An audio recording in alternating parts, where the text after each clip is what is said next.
the journey of blessings, the journey of khairat, the journey of ibadah, the journey of fasting. In the beginning of this journey, we hope and pray that may Allah subhanahu wa ta'ala give us tawfiq. May Allah subhanahu wa ta'ala make easy for all of us. Tonight is the beginning of Taraweeh. And for some possibly still do not understand what Taraweeh is all about. Taraweeh is a sunnah prayer that we do during the month of Ramadan. When the Taraweeh began during the life of Rasulullah sallam. So Rasulullah sallam began, he did the Taraweeh until one day he realized that some of Sahaba misunderstood that Taraweeh is an obligation. So some of the Sahaba misunderstood that Taraweeh had become an obligation. And the way the Prophet Muhammad ﷺ told his Sahaba about the deen sometimes is not by words, but by action. So what the Prophet Muhammad ﷺ did, he stopped completely. He didn't do Taraweeh. Ramadan continues, but there was no Taraweeh. Rasulullah ﷺ passed away, alayhi salatu wasalam, he died. Abu Bakr became the Khalifa. There is no Taraweeh yet. Ramadan continues. Until Abu Bakr died, Umar became the second Khalifa. So one night, Umar Allahu anhu entered into the masjid. And after Isha, he found the Sahaba sat in the masjid during the month of Ramadan. They enjoyed the month. But they did enjoy the month by talking with one another. No ibadah, no reading the Quran. So Umar then realized there is something wrong here. So Umar then remembered that the Prophet Muhammad ﷺ used to do Taraweeh. From that moment, Umar Allahu anhu once again, he gathered the Sahaba and he began the Taraweeh once again. But Rasulullah ﷺ did 20 rak'ah. Then Umar Allahu anhu he began with, Rasulullah did 8 rak'ah. And then Umar Allahu anhu then began the 20 rak'ah. And that's why if you go around the city, some of the masajid do 20, some of the masajid do 8 rak'ah. And you don't have to be surprised. Because what the Sahaba did is the sunnah of Rasulullah sallallahu alaihi wasallam, the sunnah to Khulafa ar-Rashidin. So don't think that the 20 is not sunnah. Because sometimes we are very easily, oh, that one is sunnah, we are sunnah. No, as long as there is dalil going back to Rasulullah, going back to the Khulafa ar-Rashidin, inshallah it is sunnah that is accepted to Allah subhanahu wa ta'ala. That is the Taraweeh, brothers and sisters. Now coming to the Quran, inshallah tonight, our Imam is going to recite the very beginning of the night, Surah Al-Fatiha. And as we know that Surah Al-Fatiha is the most important surahs in the Holy Quran. Every surah is important, certainly. But it is considered as the mother of all surahs, surahs in the Quran. It's Ummul Kitab, it's the mother of the book. And the meaning of the mother is the reference, marja, things that we go back. What does it mean?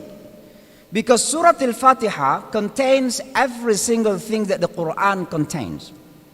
Surah Al-Fatiha talk about Aqidah, Iman. Alhamdulillahi Rabbil Alameen Ar-Rahman Ar-Rahim Malik Yawm Aqidah. Tawheed in Allah subhanahu wa ta'ala.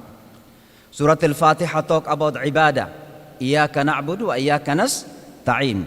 Surah Al-Fatiha talk about past people. غير المغضوب عليهم ولا الضالين.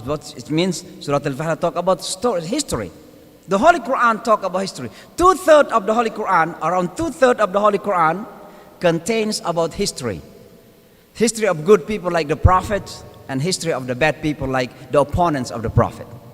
Surah Al-Fatiha talk about the history. غير المغضوب عليهم ولا الضالين. There are some people that Allah angry with them, and there are some people who are going astray. And we seek protection from Allah to be among those who are either angered by Allah or going astray. Now, brothers and sisters, if you think about Surah Al-Fatiha, Allah subhanahu wa ta'ala begins. Sheikh, are you supposedly to deliver? Oh, okay. Supposedly, okay. I'm sorry, I'm taking your place here. If you see the Holy Quran, Allah subhanahu wa ta'ala begins by saying after Bismillahir Rahmanir Rahim, Alhamdulillahi Rabbil Alameen. Now why Allah subhanahu, the question is why Allah subhanahu wa ta'ala begin the Holy Quran by saying Alhamdulillahi Rabbil Alameen? Because Allah subhanahu wa ta'ala wanted to remind us that everything in this deen, in this religion is about appreciation to Allah. It's about thanking Allah subhanahu wa ta'ala. Even our ibadat, brothers and sisters, what is the purpose of life? What is the purpose of life? To worship Allah. وَمَا خَلَقْتُ الْجِنَّ وَالْإِنسَ إِلَّا لِيَعْبُدُونَ. And I did not create humans and jinns except to worship me. And among the meaning of worshiping me is thanking me. Shukr to Allah subhanahu wa ta'ala. Why? Rasulullah sallallahu alaihi wasallam, one day he amazed his wife. So his wife was so amazed. Why she was amazed? Because Prophet Muhammad sallallahu alaihi wasallam is prophet, he's Rasulullah. He didn't commit any mistakes. He didn't commit any wrong. He's guaranteed to enter paradise. But what he did, he used most of his days to do fasting. Rasulullah sallallahu alaihi wasallam. He used all his night because it is obligation for Rasulullah to do qiyamul layl. Salatul tahajjud is wajib, fard for Rasulullah sallallahu alaihi wasallam. So every night he wake up. So his wife was asking me, say, Ya Rasulullah, why you have to do all this? And Rasulullah sallallahu alaihi wasallam answered, not because I'm a prophet, not because I'm the most muttaqi, righteous person, not because I want more amal, no. Rasulullah sallallahu alaihi wasallam responded, Afala akunu abdan shakura. Shouldn't I be a thankful person? And because of that, brothers and sisters, every type of ibadah that we do al-Islam, inshallah, is intended to thank Allah subhanahu wa ta'ala. To say Allah shukran, to say Allah, thank you very much. You have blessed us with Islam, we have blessed us with Iman. Without the guidance of Allah, no one can guide us. Alhamdulillahi alladhi hadana lihadha, wa ma kunna linahtadiya lawla an hadana Allah. It is not because of the guidance of Allah, we have been not being guided. We are not being guided. It's only because of the guidance of Allah subhanahu wa ta'ala. Even Rasulullah sallallahu alaihi wasallam is reminded in the Holy Quran, وَوَجَدَكَ ضَالًّا فَهَدَى. Allah subhanahu wa ta'ala found you on the brink of going astray. You can imagine a young man, a boy like Prophet Muhammad sallallahu alaihi wasallam was born in the middle of shirk. But Allah protected him. Allah guided him. That is the ni'mah of Allah subhanahu wa ta'ala. So if I wanted to leave you, brothers and sisters, tonight, as we begin this journey of Ramadan, remember the greatness of the blessings that Allah subhanahu wa ta'ala has given us. Food, water, oxygen, the greatness of resting tonight. How many people have big homes, fancy home, they cannot rest? Maybe some of us have one rooms, but mashallah we are rested, right? We have joy, we have happiness, we have family, we have children. Think about the greatness of Allah subhanahu wa ta'ala's blessing. Too much that Allah has given us. Allah subhanahu wa ta'ala's ni'mah has no end, brothers.